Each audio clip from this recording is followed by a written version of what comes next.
बच्चों, कैसे हो आप सब लोग। मैंने हारिका आप लोगों का फिर से एक बार स्वागत करती हूँ आपके अपने उदय बैच में। और मैं उम्मीद करती हूँ कि आप लोगों की पढ़ाई बहुत बढ़िया चल रही होगी। जितने भी टॉपिक्स हम लोगों ने अभी तक करे हैं वो सब आप लोगों ने अच्छे से समझे होंगे, और जो भी टॉपिक्स अभी कवर हुए हैं उनका फायदा आपको अपने एग्जाम्स में भी हुआ होगा। तो बच्चों, आ गए हैं हम लोग हमारे लेक्चर नंबर 14 पर, जिसमें हम लोग करने वाले हैं हमारी मोमेंट्स बुक का चैप्टर नंबर 2, जिसका नाम है ईश्वरान द स्टोरी टेलर। तो बच्चे, ईश्वरान द स्टोरी टेलर को सुनाएंगी आपकी निहारिका द स्टोरी टेलर। इस स्टोरी को हम लोग करने वाले हैं, जो कि एक बहुत ही इंटरेस्टिंग और बहुत ही बढ़िया स्टोरी है दो लोगों के बारे में, जिनमें से एक का नाम है ईश्वरान और दूसरे का नाम है महेंद्र। तो इन दोनों की इंटरेस्टिंग स्टोरी की जर्नी को आइए बच्चों स्टार्ट करते हैं मिलकर, और बहुत ध्यान से आप लोग एक एक चीज को सुनेंगे। जो जो चीजें मैं इंपॉर्टेंट बता रही हूँ उनको नोट डाउन करते जाएंगे, बिकॉज वही चीजें बच्चे आप लोगों को पेपर के टाइम पे हेल्प करेंगी। चलिए तो स्टार्ट करते हैं बच्चे हमारे आज की क्लास को। तो हम लोगों ने लास्ट क्लास में बच्चे रेन ऑन द रूफ नाम की एक पोम को करा था, और इस पोम को करने के बाद हमने देखे थे उसके कुछ एमसीक्यूज। आज बच्चे हम लोग करने वाले हैं हमारा chapter number that is 14, that is lecture number 14, और वो किस पर है बच्चे? वो है ईश्वरान द स्टोरी टेलर। तो ईश्वरान द स्टोरी टेलर को बच्चे मैं शुरू करूं उससे पहले मैं आप लोगों को बता देना चाहती हूं कि ईश्वरान की स्टोरी में हम लोगों ने क्या पढ़ना है। तो आइए बच्चों स्टार्ट करते हैं हमारे आज के लेक्चर को। तो हमारी ये जो स्टोरी होने वाली है बच्चे, ईश्वरान द स्टोरी टेलर, इस स्टोरी के अंदर हमारे पास दो कैरेक्टर्स होंगे। ठीक है, हमारे पास दो कैरेक्टर्स होंगे। एक होंगे भैया हमारे पास ईश्वरान, और दूसरे कैरेक्टर होंगे भैया हमारे पास महेंद्र। तो हमारी इन स्टोरी के दोनों कैरेक्टर्स के बारे में पहले थोड़ा थोड़ा जान लेते हैं। तो महेंद्र जो है ना भैया, ये है बिल्कुल ही बैचलर यानी इनकी शादी नहीं हुई है, और ये क्या करते हैं, ये एक ऐसी फर्म में काम करते हैं जहां पर इनका काम है सुपरविजन का। सुपरवाइजर है ये। सुपरवाइजर किस चीज के हैं? जब भी बच्चे कहीं पर कोई कंस्ट्रक्शन होती है तो उस कंस्ट्रक्शन साइट के ऊपर एक इंसान ऐसा बैठा होता है जो देखता है कि सारे के सारे वर्कर्स सही तरीके से काम कर रहे हैं या नहीं कर रहे हैं, काम सही तरीके से चल रहा है या नहीं चल रहा है। तो महेंद्र का भी यही काम था। इनका काम था चेक करना कि कंस्ट्रक्शन साइट पर जो काम चल रहा है वो सही तरीके से हो रहा है या नहीं हो रहा है। तो यही ये चेक करते थे। तो यहाँ पर महेंद्र एक बैचलर थे और एक सुपरवाइजर थे। कहाँ पर? At construction site. तो इनका काम जो था बच्चे वो बहुत ही ज़्यादा मूव करने वाला था। तो ये एक जगह से दूसरी जगह पर मूव करते रहते थे, एक जगह से दूसरी जगह पर काम करने के लिए जाते रहते थे। इन्हीं के साथ जाते थे इनके सर्वेंट, जिनका क्या नाम है? जिनका नाम है भैया ईश्वरन। ईश्वरन एक ओल्ड इंसान थे और ये बहुत अच्छे स्टोरी टेलर और कुक थे। ठीक है, अगर आप किसी ऐसी जगह पर भी हो जहाँ पर आप बिल्कुल बंजर ज़मीन के पास हो, आपके पास कोई फसल नहीं है, वहाँ पर भी ये पता नहीं कहाँ से फसल ले आते थे और खाना उगाते थे। खाना बनाते थे, सॉरी, उगाते तो नहीं थे, खाना बनाते थे। और ये जो हमारे कैरेक्टर है ईश्वरन, ये बहुत ही अच्छे स्टोरी टेलर थे। ठीक है, ये अपनी बुक्स पढ़ते थे और वहाँ से इंस्पिरेशन लेकर, क्योंकि उस समय पे इनके पास टीवी तो होता नहीं था। आप अलग अलग जगहों पर घूम रहे हो, टेंट्स में रह रहे हो, तो वहाँ पर आप टीवी तो नहीं लगा सकते। तो तब महेंद्र की सोर्स ऑफ एंटरटेनमेंट कौन थे? हमारे ईश्वरन थे। तो इनकी बहुत इंटरेस्टिंग स्टोरी को बच्चे हम लोग हमारी आज की क्लास में कवर करने वाले हैं और आगे बढ़ के देखने वाले हैं कि होता क्या है। चलिए बच्चों स्टार्ट करते हैं हमारी स्टोरी को। तो वो कहते हैं, one night Mahendra woke up from his sleep. तो स्टोरी शुरू होती है एक ऐसी रात की बात पर जब महेंद्र अपनी नींद से उठ जाते हैं and saw a dark cloudy form. उन्हें कुछ डार्क अंधेरा सा क्लाउडी फॉर्म दिखता है। What do you mean by cloudy form? तो क्लाउडी फॉर्म का मतलब है बच्चे कुछ ऐसा सफेद सा बादल जैसा कुछ दिखता है। He broke out in cold sweat, और वो बहुत ज़्यादा डर जाते हैं। ठीक है, वो बहुत ज़्यादा डर जाते हैं, उनके मन में बहुत ज़्यादा फियर आ जाता है। क्या वो एक घोस्ट था? क्या जो महेंद्र ने देखा वो एक घोस्ट था? तो इसी स्टोरी की जर्नी को बच्चे हम लोग शुरू करने वाले हैं और देखने वाले हैं कि क्या सच में जो चीज़ महेंद्र ने देखी थी वो घोस्ट थी या नहीं थी। तो चलिए बच्चों स्टार्ट करते हैं। The story was narrated to Ganesh by a young man. अब हमारी स्टोरी में एक और कैरेक्टर है गणेश। ये गणेश को स्टोरी सुना रहे हैं एक यंग आदमी जिनका नाम है महेंद्र। तो महेंद्र अपने किसी दोस्त या किसी अपने कलीग को, अपने किसी साथ में काम करने वाले इंसान को जिसका नाम है गणेश, उसको एक स्टोरी सुना रहे हैं। He was a junior supervisor in a firm. अब ये किसकी बात हो रही है? ये महेंद्र की बात हो रही है। महेंद्र क्या थे? वो एक जूनियर सुपरवाइजर थे एक फर्म में, यानी एक ऐसी कंपनी में जो सुपरवाइजर्स को हायर करती थी, यानी ऐसे लोगों को हायर करती थी जो इनके अलग अलग कंस्ट्रक्शन साइट्स के ऊपर जाकर इनके मजदूरों का ध्यान रख सके। ठीक है, कहाँ कहाँ जाते थे ये? फैक्ट्रीज जाते थे, ब्रिजेस पे जाते थे, डैम्स पे जाते थे, यानी बांध जिसे हम लोग कहते हैं, अलग अलग तरीके की जगहों पर ये जाते थे और वहां पर देखते थे कि काम सही से हो रहा है या नहीं हो रहा है। Mahindra's job was to keep an eye on the activities at work site. Mahindra का काम क्या था? महिंद्रा का काम था ध्यान रखना कि जो भी काम हो रहा है वहां पर वो सही तरीके से हो रहा है या नहीं हो रहा है। He had to keep moving from place to place every now and then as ordered by the head office. और उन्हें एक जगह से दूसरी जगह पे ट्रैवल करना पड़ता था जब उन्हें बोला जाता था कि आपकी ड्यूटी अब कहीं और लग गई है, आपको कहीं और जाकर अपनी ड्यूटी देनी पड़ेगी। तो वो एक जगह से दूसरी जगह पर मूव करते रहते थे जब भी उन्हें बोला जाता था सुपरविजन के लिए। From a coal mining area to a railway bridge construction site, यानी कभी कोल माइनिंग यानी कभी कोल की खदानों से लेकर या कभी रेलवे ब्रिज की कंस्ट्रक्शन से हर थोड़े टाइम में वो कहीं ना कहीं से मूव करते रहते थे। After a few months to a chemical plant which was coming up somewhere, और उसके बाद जाना होता था, गए थे वो किसी केमिकल प्लांट के ऊपर जहां पर केमिकल्स मैन्युफैक्चर होते हैं और वो किसी और पिछड़े इलाके में था। तो यानी जब भी महेंद्र को कहीं जाना होता था तो उनका काम किसी ना किसी पिछड़े इलाके में ही होता था, किसी ऐसे एरिया में ही होता था जहां पर वो नॉर्मल सेटलमेंट से, नॉर्मल लोगों से वो एरिया बहुत ही दूर हुआ करता था। आई होप यहां तक आप सब बच्चे समझ पा रहे हैं जो मैं आप लोगों को समझाना चाह रही हूँ।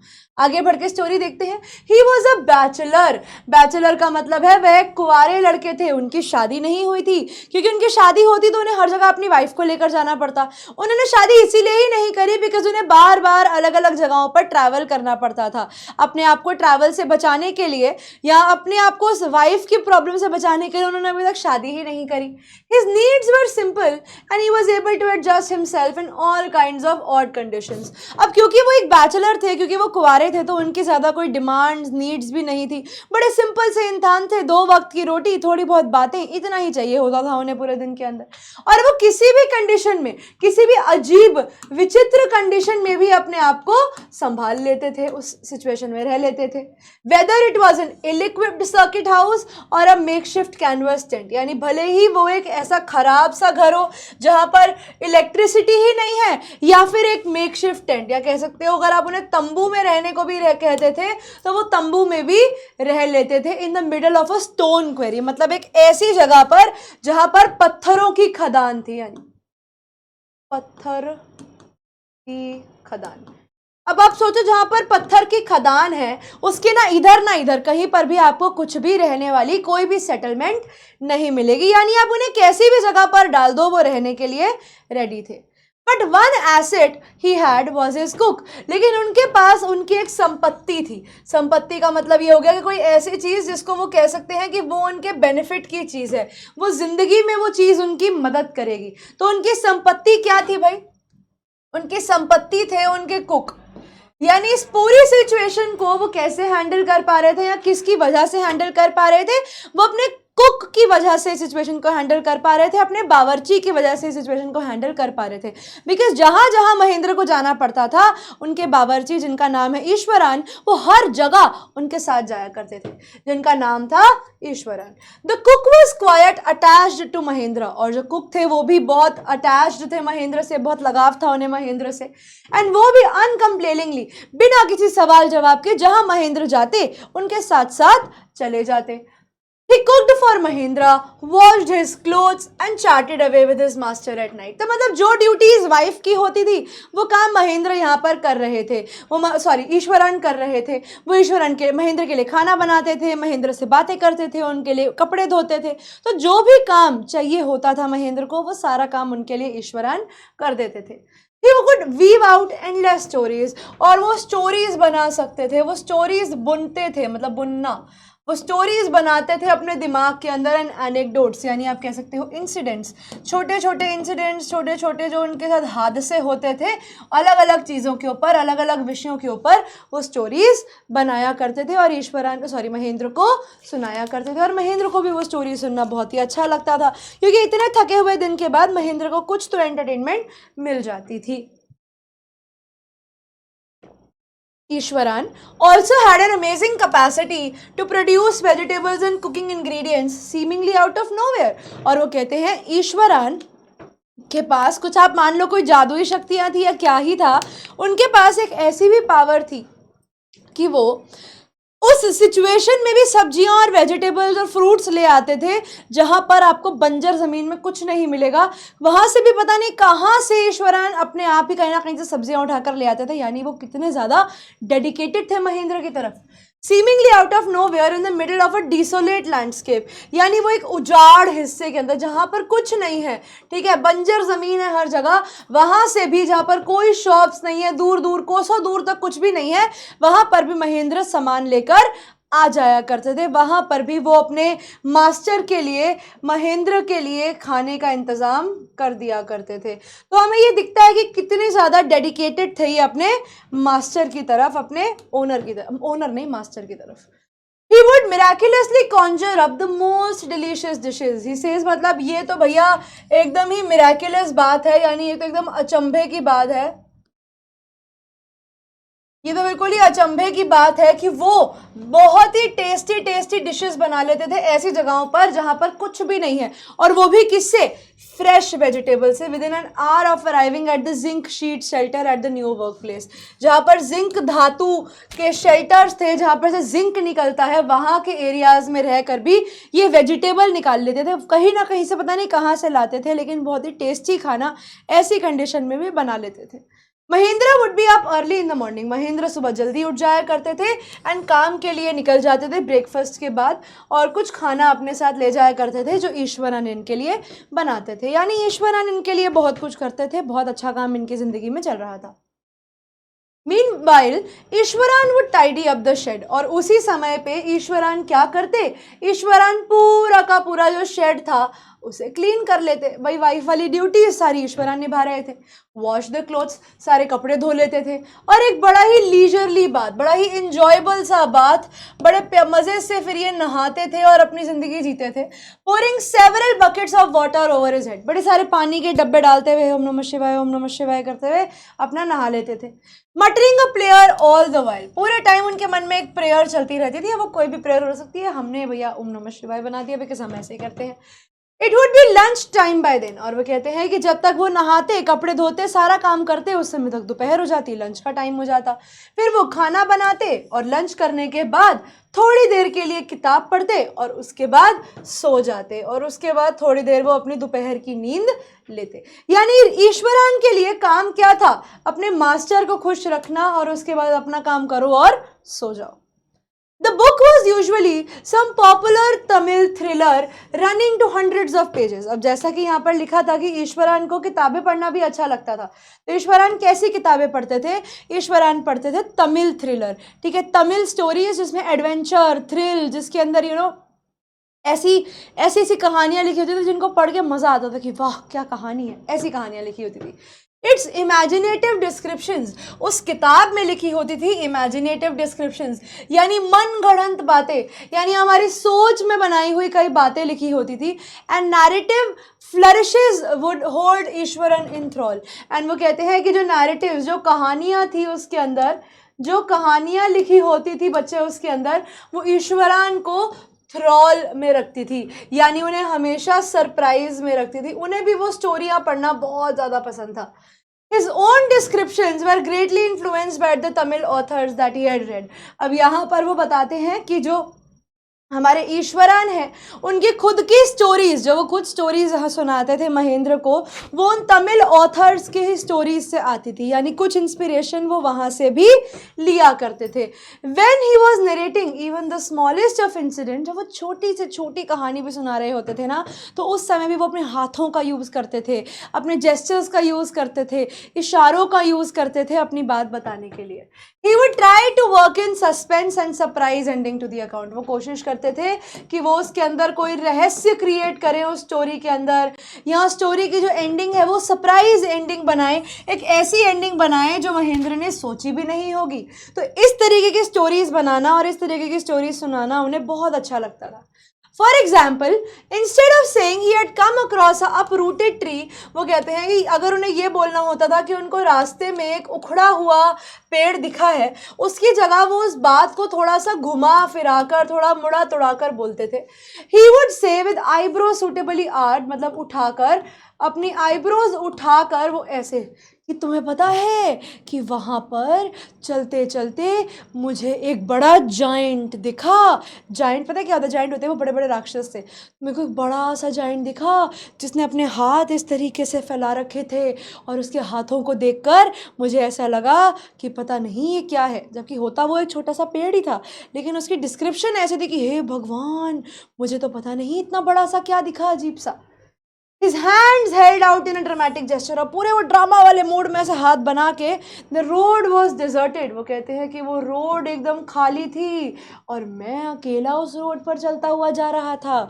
और रास्ते में मुझसे किसी ने पूछा, भाई साहब ये पोरबंदर कहाँ है? अभी आपको बताना है ये पोरबंदर की रेफरेंस कहाँ से आई है. Suddenly I spotted something that looked like an enormous bushy beast. तो वो कहते हैं कि अचानक से मैंने देखा कि मेरे सामने कोई बहुत बड़ा बीस्ट खड़ा है. बुशी बीस्ट का मतलब हो गया विशाल जंगली जानवर.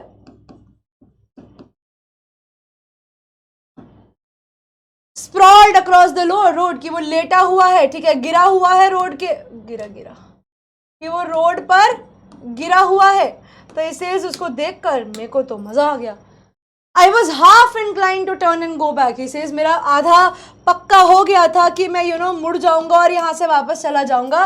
बट जब मैंने पास आकर देखा तो मैंने देखा कि वो कोई एनिमल नहीं था, वो तो बल्कि एक पेड़ था जिसकी ब्रांचेस इस तरीके से गिर गई थी.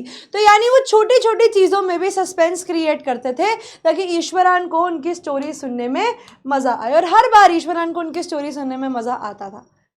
Mahendra would stretch himself back in the canvas chair. तो जो वो प्लास्टिक की चेयर होती थी, महेंद्र उसमें बैठकर ईश्वरान की स्टोरी को अनक्रिटिकली, मतलब बिना उनकी स्टोरी पर कोई भी सवाल उठाए, अनक्वेश्चनिंगली उनकी स्टोरियों को सुनते थे. अनक्वेश्चनिंगली वो उनकी स्टोरीज को सुनते थे. The place I came from is famous for timber. एक तरीके की लकड़ी होती है, वो कहते हैं जिस प्लेस से मैं आता हूँ वहाँ पर एक लकड़ी बहुत प्रसिद्ध है जो कि जिसका नाम है timber. Iswaran would begin, there was a richly wooded forest all around. वो कहते हैं वहाँ पर बहुत ज़्यादा घना जंगल हुआ करता था. The logs are hauled on to the lorries, यानी जो वो उसकी ट्रीज के जो ट्रंक होते हैं, ट्रीज की जो बड़े बड़े वो होते हैं, उसके हम कह सकते हैं लकड़ियाँ जो थी वो लॉरीज में आती थी. लॉरीज का मतलब बेटा वो ट्रॉली होती हैं. तो वो कहते हैं ट्रॉलीज में आती थी. और वो ट्रॉलीज कौन खींचते थे? वो एलिफेंट्स खींचते थे, हाथी खींचते थे.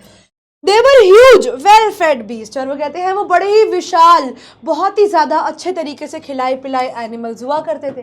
When they turn wild, और वो कहते हैं जब वो जंगली हो जाते थे, the most experienced mahout is not able to control them. तो mahout कौन होते हैं? इनके केयर टेकर्स होते हैं, एलिफेंट केयर टेकर्स होते हैं ये. तो उसने बोला कि एक बार अगर ये गुस्से में आ गए तो ये अपने mahout की भी नहीं सुनते. आप कितना मर्जी स्ट्रॉन्ग mahout ले आओ, ये किसी के भी हाथ नहीं आते. आफ्टर दिस प्रोलॉग, मतलब ये बिफोर स्टोरी सुनाकर, मतलब बिफोर द स्टोरी बिगिंस, पूरी स्टोरी शुरू करने से पहले जब वो बता देते थे, उसके बाद वो एक अच्छी सी कहानी में घुस जाते थे. वो बताते थे one day a tusker escaped from the timber yard. तो एक दिन वो कहते हैं कि एक एलिफेंट, एक हाथी अपने यार्ड से, अपने जंगल में जहाँ पर उसे रखा जाता था वहाँ से निकल खड़ा होता है. And began to roam about. और क्योंकि वो खुला हाथी है, खुला सन नहीं, खुला हाथी है, तो उन्होंने बोला वो हर हर जगह घूमता है और हर जगह पे विध्वंस मचाता है, तहस नहस करता है चीज़ों को। स्टैम्पिंग ऑन द बुशेस, यानी जो छोटे छोटे पौधे हैं उनको क्रश करते हुए, सारे क्रीपर्स को फाड़ते हुए, तोड़ते हुए, ब्रांचेस को तोड़ते हुए वो वहाँ से निकल जाता है। तो वो ये बताते हैं कि जो हमारा एलिफेंट था वो बहुत ही ज़्यादा गुस्सैल था, बहुत ही ज़्यादा गुस्से में था वो elephant. You know sir how elephant behaves when it goes mad, और वो बताते थे कि सर आपको तो पता ही है कि एलिफेंट जब पागल हो जाता है तो वो कैसे करता है। Iswaran would get so caught up in excitement of his own story कि he would get up from the floor, और वो इतने एक्साइटेड हो जाते थे कि वो फ्लोर से उठ के बिल्कुल अपने हाथों को यूज़ करके, पूरे आइडिया को यूज़ करके अपनी पूरी की पूरी स्टोरी सुनाते थे। Stamping his feet in emulation of the mad elephant, यानी कॉपिंग, और जिस तरीके से एलिफेंट चलकर आता था ऐसे वो धम धम धम करके, तो बिल्कुल उसी तरीके से वो भी एलिफेंट की एक्टिंग करके ईश्वर महेंद्र को दिखाने लगते। The elephant reach the outskirts of the town, तो वो कहते हैं कि उसके बाद हमारा जो एलिफेंट है वो जंगल से निकलकर हमारे शहर के कॉर्नर में पहुंच गया, और फिर वहाँ की फेंसेस को तोड़ के, जैसे मानो कि वो माचिस की तीलियां हों, उसके लिए तो वो कुछ भी नहीं थी, वो तोड़ के हमारे शहर के अंदर घुस गया। It came in the main road and smashed the stalls selling fruit, mud pots and clothes. He says यहाँ पर आकर उसने और डिस्ट्रक्शन करी। वो जैसे ही शहर में घुसा, उसने शहर में घुसते ही यहाँ पे तहस नहस करना शुरू कर दिया। सारे लोगों के स्टॉल्स तोड़ दिए, कपड़ों के स्टॉल्स तोड़ दिए, फ्रूट्स के स्टॉल तोड़ दिए। पीपल रन हेल्टर स्केल्टर, मतलब हेयर एंड देयर। तो उसने बोला कि लोग यहाँ वहाँ भागने लगे। एलिफेंट नाउ एंटर्ड अ स्कूल ग्राउंड, और वो कहते हैं कि वो जो एलिफेंट था अब वो एक स्कूल ग्राउंड में घुस गया जहाँ पर बच्चे खेल रहे थे, breaking through the brick wall. और कैसे एलिफेंट इतना स्ट्रॉन्ग कि ब्रिक वॉल को तोड़ते हुए अंदर घुस गया स्कूल के। All the boys ran in the classroom and shut the doors, और वो कहते हैं सब लोग इतना डर गए कि सब बच्चे क्लासरूम में भाग गए और दरवाजे बंद कर लिए। The beast grunted, उसने वो घुर्राया, करके घुर्राया, and wandered about, और वहाँ घूमता रहा। Pulling out the football goal post, और इनके यहाँ पर ये जो फुटबॉल का गोल पोस्ट होता है इसको भी उन्होंने उखाड़ दिया। ठीक है, उसने वो फुटबॉल का जो पोस्ट था उसको भी उखाड़ दिया। टीयरिंग द वॉलीबॉल नेट फाड़ दिया, और वहाँ पर एक ड्रम पड़ा था, यानी वहाँ पर आप कह सकते हो इस तरीके का एक ड्रम पड़ा था पानी वाला, उस पर भी पैर मार के उसको भी पिचका दिया। Flattening the drum kept for water and uprooting the shrubs, और वहाँ पर जो पेड़ थे उनको भी जड़ से निकाल दिया। यानी यहाँ पर आकर हमारा एलिफेंट जो है वो विध्वंस मचा रहा है। Meanwhile the teachers climbed up the terrace, और वो कहते हैं उतनी ही देर में एलिफेंट से सब बचने के लिए कहाँ पहुँच गए, छत पर पहुँच गए। From there they helplessly watched the depredations of the elephant, और वहाँ पे रहकर वो उसका मचाता हुआ उत्पात देख रहे थे कि कितना ज़्यादा उत्पात मचा रहा है वो, कितना ज़्यादा हाल खराब कर रहा है नीचे। There was not a soul below on the ground, सब लोग इतने डर गए थे कि ना बंदा ना बंदे की जात, कोई भी वहाँ पर नीचे नहीं था देखने के लिए कि ये हो क्या रहा है वहाँ पर। यानी सब हमारे एलिफेंट से इतना ज़्यादा डरे हुए थे। The streets were empty as if inhabitants of the entire town had disappeared, ऐसा लग रहा था कि वहाँ पर उस स्ट्रीट्स के सारे निवासी जो है वो कहीं गायब हो गए हैं, वो कहीं भाग गए हैं इस एलिफेंट को देखकर। इतना बुरा माहौल इनके गांव में हो रखा था। I was studying in the junior class at that time, वो बताते हैं कि उस समय मैं कौन सी कक्षा में था, मैं जूनियर क्लास में था। वो कहते हैं यानी मैं खुद बहुत छोटा सा था। I was watching the whole drama from the roof top, वो कहते हैं मैं ये पूरा ड्रामा देख रहा था रूफ टॉप से, छत से। I don't know what came over me suddenly, he says मुझे नहीं समझ आया कि मेरे मन में अचानक से क्या आया और मैं निकल गया नीचे। मैंने उठाया एक केन यानी आप कह सकते हो एक डंडी, और डंडी भी किसकी, शुगर केन की डंडी, तो वो कहते हैं बांस कह सकते हो सिंपल टर्म्स में। वो कहते हैं मैंने एक बांस उठाया अपने हाथ में, अपने टीचर से लिया जो बच्चों को मारने के लिए यूज़ करते हैं, और निकल गया सामने उस एलिफेंट का सामना करने के लिए। The elephant grunted and menacingly swung a branch of the tree, तो जब एलिफेंट ने देखा कि उसके कोई सामने उससे लड़ने आया है, तो वो कहते हैं कि एलिफेंट घुर्राया एकदम से और उसने अपने मुंह से एक ट्री की ब्रांच पकड़ी और यूं करके मेरी तरफ फेंकी। It stamped its feet, kicked a lot of mud and dust. It looked frightening. He says वो बहुत ज़्यादा स्केरी लग रहा था। जैसे अब मैं इसके सामने आ गया हूँ तो अगला टारगेट तो एलिफेंट का पक्का मैं ही होने वाला हूँ। But I moved slowly towards it. उसने बोला लेकिन मैं धीरे धीरे धीरे एलिफेंट की तरफ बढ़ता गया और अपने हाथ में मैंने वो छड़ी पकड़ी हुई थी। People were watching the scene, hypnotized from the houses nearby. वो लोग मंत्र मुग्ध होकर उस सीन को देख रहे थे कि ये क्या हो रहा है। The elephant looked at me red-eyed. तो उसने लाल आंखों से, गुस्से भरे एक्सप्रेशन से, काफी एंग्री मोड से देखा हमारे ऑथर को। Ready to rush towards me, और बिल्कुल रेडी था इस पे अटैक करने के लिए।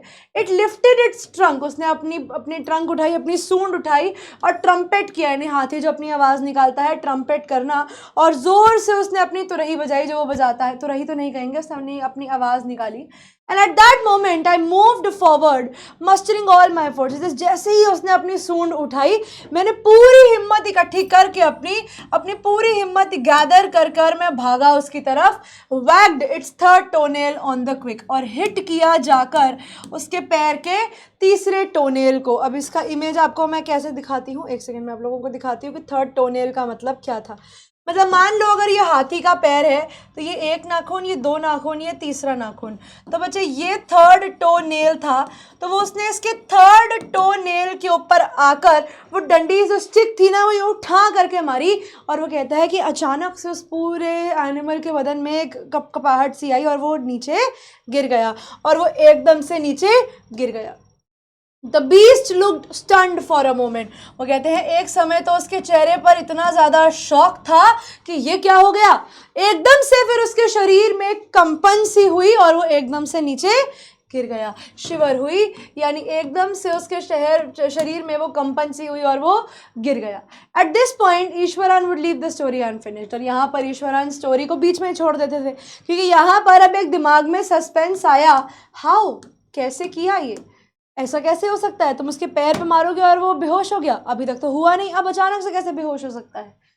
He would leave the story unfinished and get up mumbling, और कुछ कुछ बड़बड़ाते हुए वो वहां से चले जाता था। I will be back after lighting the gas and warming up the dinner. वो कहते थे कि चलिए अब मैं डिनर गर्म करके आता हूँ, फिर आपसे आगे की स्टोरी की बात करेंगे। Mahindra who had been listening with rapt attention, Mahindra जो उनकी बात को फुल अटेंशन के साथ सुन रहा होता था, उसको बड़ा बुरा लगता था कि यार अभी स्टोरी सुना रहे थे, स्टोरी के बीच में क्यों रुक गए, पूरी तो सुना जाते। When he returned, ईश्वरान would not pick up the thread from the story right away. तो वो कहते हैं उन्होंने जहां पर छोड़ा होता था, जहां पर छोड़ा वहां से एकदम से नहीं उठाते थे, जहां पर छोड़ा वहां से नहीं उठाया, वहां से नहीं शुरू किया। यानी जहां पे उन्होंने स्टोरी छोड़ी थी, ऐसा नहीं करते थे कि वहीं से स्टोरी शुरू करते थे, नहीं, थोड़ा बातों को घुमाते थे और उसके बाद स्टोरी पर आते थे। Mahendra would have to remind him that the conclusion was pending, तो महेंद्रा को याद दिलाना पड़ता था कि आपने कहानी खत्म नहीं करी, कहानी खत्म करो। अब वो कहते हैं well a veterinary doctor was summoned, तो वो कहते हैं कि फिर उसके बाद हमने एक एनिमल डॉक्टर को बुलाया उस एलिफेंट को चेक करवाने के लिए, ताकि उस एनिमल को रिवाइव कराया जा सके, उसको होश में लाया जा सके। ईश्वरान would shrug casually. 2 days later, it was led away by महाउत in the jungle. और वो कहते हैं 2 दिन बाद उसका जो महाउत था, जो उसका केयर टेकर था, वो उसको जंगल में लेकर चला गया। लेकिन सस्पेंस ये है कि हुआ क्या था, ऐसा क्या किया गया था उस एलिफेंट के साथ। Well, how did you manage to do it, ईश्वरान? How did you bring down the beast? तो महेंद्र ने पूछा कि आपने मेरे को ये तो बताया ही नहीं कि आपने उस एलिफेंट को गिराया कैसे। तो यहाँ पर ईश्वरान बताते थे कि it has to do something with Japanese art. उन्होंने बोला कि ये एक जापानीज कला है, ठीक है, उन्होंने बोला ये एक जापानीज कला है, कराटे या जुजित्सु इसे कहा जाता है sir, and I had read about it somewhere. तो इसे मैंने इसके बारे में कहीं पढ़ा था जिसे कराटे कहते हैं, तो मैंने वही कराटे यूज़ करा उस हाथी के ऊपर, हैया करके, और वो हाथी ढह गया। It temporarily paralyzes the nervous system, you see। तो उन्होंने बोला कि यह अस्थायी रूप से हमारी जो तांत्रिका तंत्र है, यानी हमारा जो शरीर है, उसको पैरालाइज कर देता है, यानी हमारी जो मूवमेंट है उसको एकदम से रोक देता है। Not a day passed without ईश्वरान recounting some story packed with adventure। हर दिन ईश्वरान कोई ना कोई स्टोरी सुनाते थे, ठीक है, सुनाना, तो इसे कोई ना कोई स्टोरी, कोई एडवेंचर की स्टोरी, कोई हॉरर की स्टोरी, कोई सस्पेंस की स्टोरी, हर दिन कोई ना कोई कहानी वो सुनाया करते थे। Whether the story was credible, भले ही वो स्टोरी रियल हो या नहीं हो, महेंद्र को वो स्टोरी सुनने में बहुत मज़ा आता था because of the imitable, because जो जेस्चर्स वो यूज़ करते थे, जो हाथों की मूवमेंट वो यूज़ करते थे अपनी स्टोरी सुनाने में, वो हमारे महेंद्र को बहुत अच्छी लगती थी और इसीलिए उन्हें वो स्टोरी सुनना भी बहुत अच्छा लगता था। Eswaran seemed more than make up for the absence of a TV in Mahendra's living quarter। तो वो कहते हैं ईश्वरन, हम कह सकते हैं कि वो बहुत ही अच्छा कवर अप था टीवी का। मतलब अब इवन ये महेंद्र के टीवी में रूम में टीवी नहीं था, लेकिन ईश्वरान भी कोई टीवी से कम नहीं था। टीवी की सारी कमी ईश्वरान पूरी कर देते थे और इनफैक्ट उससे अच्छी पूरी कर देते थे। One morning when Mahendra was having breakfast, तो ईश्वरान ने पूछा, Can I make something special for the dinner tonight, sir? तो उन्होंने पूछा कि सर क्या हम कुछ खास खाना बना सकते हैं आज के दिन के लिए। तो महेंद्र ने पूछा कि आज क्या है। Today after all is an auspicious day. उन्होंने बोला कि सर आज ना बड़ा ही शुभ दिन है, तो क्या आज मैं कुछ अच्छा खाना बना सकता हूँ। According to tradition we prepare various delicacies. तो इसे आज के दिन हम बड़ा ही टेस्टी खाना प्रिपेयर करते हैं हमारे एंसिस्टर्स की स्पिरिट के लिए, यानी जिसे हम हिंदी में श्राद्ध कहते हैं, जो अभी हमारे हिंदू कल्चर में चल रहे हैं। ये 15 दिन श्राद्ध के, जिनमें हम अपने पूर्वजों को खाना बनाकर देते हैं ताकि मतलब इस उम्मीद में कि उनकी आत्मा को भी तृप्ति मिले, हम अपने घर से बनाते हैं, जिसे हम श्राद्ध कहते हैं। तो श्राद्ध का समय चल रहा है ये। तो यहाँ पर भी ईश्वरान ने उन्हीं श्राद्ध की बात करी। उन्होंने बोला कि सर हमारी एंसेस्टर्स की, यानी हमारे पूर्वजों की जो आत्माएं हैं, उनको तृप्त करने के लिए साल में एक बार उनके लिए स्वादिष्ट व्यंजन बनाए जाते हैं। तो सर आज क्या रात को मैं वैसा खाना बना सकता हूँ। That night, Mahendra enjoyed the most delicious dinner and complimented Ishwarar on his culinary skills। उनकी कुकिंग स्किल्स पे उनको काफ़ी तारीफ भी करी उनकी और बोला कि सर आपने तो भैया बहुत ही अच्छा खाना बनाया है, खाना खाकर मज़ा आ गया। यानी उस रात उन्होंने श्राद्ध का खाना बनाया था, सिंपल टर्म्स में। He seemed very pleased but unexpectedly launched into a most garish account involving the supernatural। तो यहाँ पर हमारे ईश्वरान खुश तो बहुत थे, लेकिन आज रात की कहानी में उन्होंने एक गैरिश अकाउंट, या आप कह सकते हो कि बड़ा ही अलौकिक सा, एक बड़ा ही अजीब सा, एक बड़ा ही वियर्ड स्टोरी की बात करी, जिसमें सुपर नेचुरल की बात करी, यानी जिसमें उन्होंने भूत प्रेत की बात करी। यानी आज की स्टोरी जो ये लोग डिस्कस करने वाले थे उसमें कुछ सुपर नेचुरल था, कुछ भूत प्रेत की बातें ये लोग करने वाले थे, कुछ अलौकिक दुनिया की बातें थी ये भूत प्रेत। You know sir, the entire area, factory area we are occupying was once a burial ground। वो कहते हैं कि सर क्या आप जानते हैं ये पूरा फैक्ट्री एरिया एक समय पे एक बरियल ग्राउंड हुआ करता था, यानी ये वो हुआ करता था, ग्रेवयार्ड हुआ करता था। यहाँ पर शमशान घाट अलग होता है बच्चों, याद रखना, और आपका जो बरियल ग्राउंड होता है वो अलग होता है। बरियल ग्राउंड वो होता है जहाँ पर वो बॉडीज़ को दफनाया जाता है, जिसे इंग्लिश में ग्रेवयार्ड कहते हैं और हिंदी में इसको क्या कहते हैं, कब्रिस्तान। तो वो कहते हैं यहाँ पर ये एरिया जो था पहले ये कब्रिस्तान हुआ करता था उस समय पर, जिस समय पर ये कब्रिस्तान था। तो यानी वो कहते हैं कि इसके नीचे आज भी बहुत सारी डेड बॉडीज होंगी। Mahendra jerked out of the pleasant reverie he had drifted in। अब यहाँ पर ही came out, अचानक से आप ये मान लो कि महेंद्र का मूड चेंज हो गया। वो बड़े ही खुश थे, उनका मूड बड़ा ही अच्छा था, गुड मूड। उनका जो गुड मूड था ना वो एकदम से सीरियस हो जाता है जब यहाँ पर ये बात ईश्वरन बताते हैं कि जहाँ पर आप हो वो इससे पहले एक कब्रिस्तान हुआ करता था। I knew on the first day itself when I saw a human skull lying on the path। तो यहाँ पर ईश्वरन बताते हैं कि रास्ते से जब मैं आ रहा था तो मैंने एक खोपड़ी पड़ी हुई देखी थी। शरीर का कंकाल होता है ना, कंकाल की खोपड़ी। तो उन्होंने बोला कि मैंने एक खोपड़ी पड़ी हुई यहाँ पर देखी थी और मैं उसी दिन समझ गया था कि यहाँ ये जगह जो है ये कब्रिस्तान है और ये जगह ज़्यादा लंबे समय तक रहने वाली जगहों में से नहीं है। Even now I come across a number of skull and bones। जिससे जब भी सर मैं बाहर जाता हूँ तो मुझे हड्डियाँ और ऐसे खोपड़ियाँ दिखती रहती हैं रास्ते में, और ऐसी हड्डियाँ खोपड़ियाँ दिखना वैसे अच्छा नहीं होता। Eswaran continued, he went on to narrate how he saw some ghosts at night। और वो ये बताते हैं कि सर आप मानेंगे नहीं, मुझे कुछ रात पहले यहाँ पर भूत भी दिखा था। अब यहाँ पर आकर महेंद्र की थोड़ी हालत टाइट हो जाती है। उन्होंने बोला कि तुम्हें भूत दिखा था, ऐसा कैसे हो सकता है। उन्होंने बोला ऐसा कुछ नहीं होता भूत प्रेत जैसा। I am not easily frightened by these things sir, I am a brave fellow. वो कहते हैं कि सर देखिए मैं तो नहीं डरता। ईश्वरन ने बोला कि सर मैं तो नहीं डरता, मैं बहुत ब्रेव हूँ, लेकिन एक हॉरिबल घोस्ट ऑफ विमेन है यहाँ पर। एक बड़ी ही अजीब सी भूतनी है इस जगह के अंदर, एक औरत है वो भूतनी, who appears off and on in the midnight. और वो कहते हैं वो कभी दिखती है कभी गायब हो जाती है। और कब दिखती है?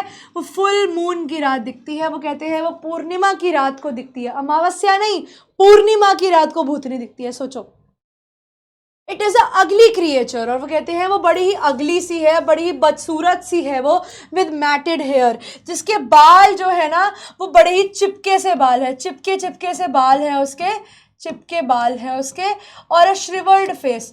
और आप कहो कि उसका फेस जो है ना वो सिकुड़ा हुआ है, ठीक है। तो आप इमेजिन कर सकते हो अजीब सा चेहरा, सिकुड़ा हुआ चेहरा, like a skeleton holding a foetus in his arms. और वो ऐसा लगता है कि जैसे उस स्केलेटन ने, वो एक कंकाल सा है और उस कंकाल ने अपने हाथ में एक फीटस पकड़ा हुआ है। बच्चे, फीटस क्या होता है? फीटस होता है अनबॉर्न चाइल्ड, अनबॉर्न बेबी। एक बच्चा जब पैदा नहीं होता है और शरीर में विकसित हो रहा होता है तो उस समय वो अधमरा सा, अधूरा सा जो बच्चा होता है, बच्चे उसे फीटस कहा जाता है। तो वो कहते हैं उसके हाथ में वो इस तरीके का फीटस होता है, वो अधमरा सा बच्चा अपने हाथ में लेकर घूमती है। Mahindra शिवर्ड at the description. और महेंद्रा ने जब सुना तो उनके शरीर में मानो एक कंपन सी छा गई कि ये उन्होंने क्या सुन लिया है। एंड उन्होंने बोला कि you are crazy Ishwaran, please मुझे ऐसी स्टोरीज मत सुनाओ, मुझे नहीं सुनना कि तुमने कोई भूत देखा या तुम्हें क्या देखने को मिला, प्लीज़ ये स्टोरी यहीं पे बंद कर दो। There is no such thing as ghost और स्पिरिट। वो कहते हैं देखो भूत प्रेत जैसा कुछ नहीं होता, तो कृपया ये बातें मत करो यहाँ पर। It is all a figment of your imagination. उन्होंने बोला कि ये सब तुम्हारी सोच का असर है, कृपया ये सब चीज़ों के बारे में मत सोचो। Get your digestive system examine, may be your head as well. उन्होंने बोला अपना पेट और सर चेक कराओ, तुम्हारा पेट खराब है, दिमाग भी खराब हो गया है साथ में। यू आर टॉकिंग नॉनसेंस, तुम बकवास कर रहे हो, ऐसा भूत प्रेत जैसा कुछ नहीं होता है। He left the room and retired for the night. और उसके बाद वो सोने के लिए चला जाता है।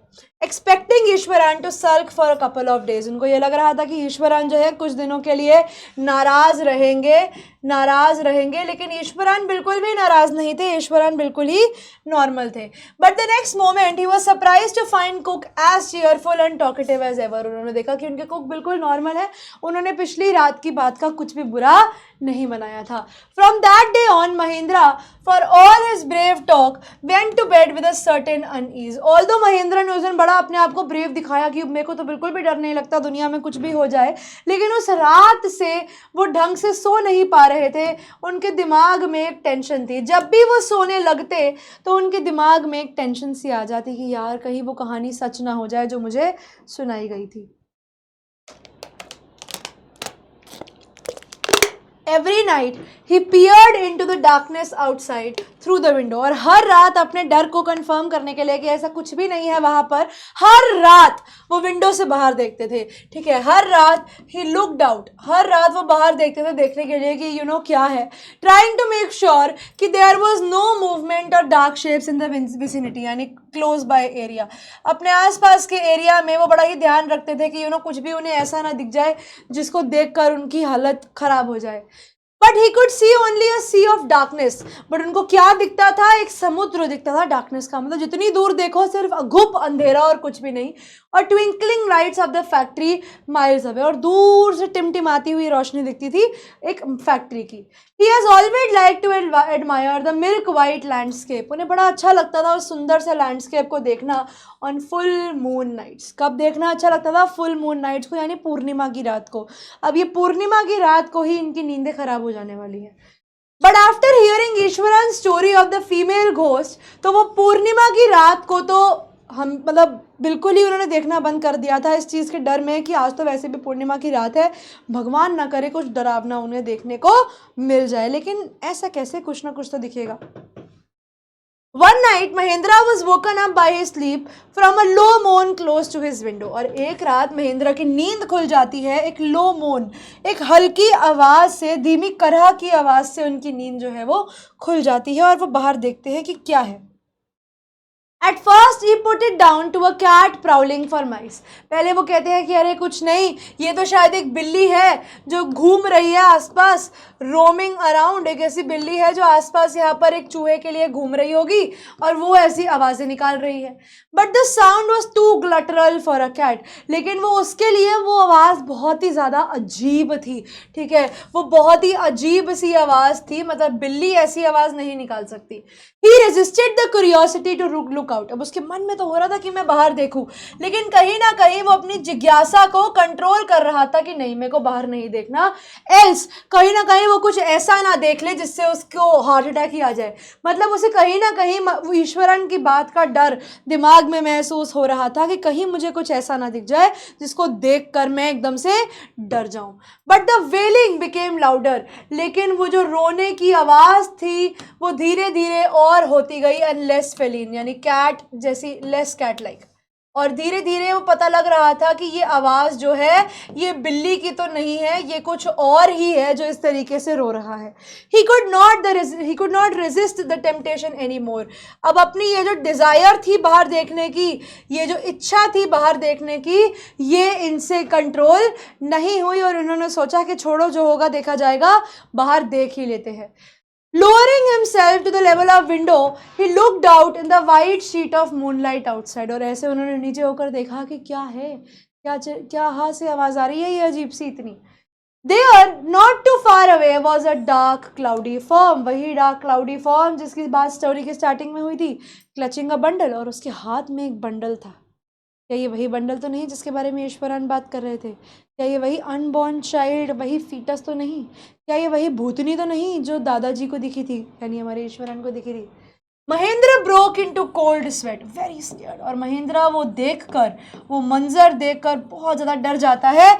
And he fell back on the pillow painting. उनकी सांस जो थी अब वो तेज़ हो गई. उनको एकदम से डर लगने लगा कि ये मैंने क्या देख लिया है. हाँफते हुए वो अपने बेड पे गिर पड़े. As he gradually recovered from the ghastly experience, इस scary experience से जैसे जैसे वो बाहर आए, उतने में वो उन्होंने सोचा कि ये कुछ भी नहीं था. हो सकता है ये मेरा दिमाग कुछ ऑटो सजेशन दे रहा हो, क्योंकि हो सकता है कि मैंने ऐसी आवाज़ सुनी तो मैंने मान लिया कि वहाँ पर कोई भूत प्रेत होगा, लेकिन ऐसा कुछ नहीं है. ये सब ईश्वरान का किया धरा है, उन्होंने मेरे दिमाग में ये बातें डाल दी हैं. अब मुझे कुछ भी ना हो तो भी ऐसी चीज़ें ही दिख रही हैं. अब उतने में फिर वो अपने मन को समझा के सो जाते हैं. By the time he got up in the morning, फिर होती है सुबह और वो नहा कर बाहर आते हैं अपना ब्रेकफास्ट लेने के लिए. और अब वो जो पिछली रात का मंजर था डरावना, वो उनकी आंखों के आगे से गायब हो चुका है, ओझल हो चुका है. अब यहाँ पर ईश्वरान जो है वो उनका लंच पैक करके जब उन्हें देते हैं और उनका बैग उनको देते हैं और बोलते हैं, ईश्वरान हंसकर बोलते हैं कि देखा सर, मैंने आपको जो कहा था वो सच हो गया ना. Sir, remember the day when I was telling you about a female ghost with a foetus in his arm. आपको याद है ना, मैंने उस भूतनी के बारे में आपको बताया था और आप मेरे पे गुस्सा थे कि मैं चीज़ों के बारे में इमेजिन कर रहा हूँ, मैं मनगढ़ंत कहानियाँ बना रहा हूँ. सर, दिखी थी ना वो कल रात को आपको भी, आपने भी देखा ना उसको कल रात को, आपको भी पता लगा ना कि जो मैं बोल रहा हूँ वो सच है. सच में इस एरिया में एक भूतनी है, मैं झूठ नहीं बोल रहा था. Well, you saw her your self last night. उन्होंने बोला कि सर, और उस भूतनी को कल रात को आपने भी देखा था. मैं जब वो मोर्निंग की आवाज़ सुनी, मैंने जब वो कराहने की आवाज़ सुनी, तो मैं भी देखने आया कि आपके कमरे में क्या हुआ है किसी से. तब मैंने भी उस भूतनी को दरवाजे आपकी विंडो के बाहर देखा था. तो यानी वो चीज़ सच थी, वो चीज़ आपने सोची नहीं थी. इस जगह पे सच में कुछ खराबी थी, इस जगह में सच में कोई भूतनी है या कुछ तो ख़राब है. तो मैंने जो बोला था वो सच बोला था.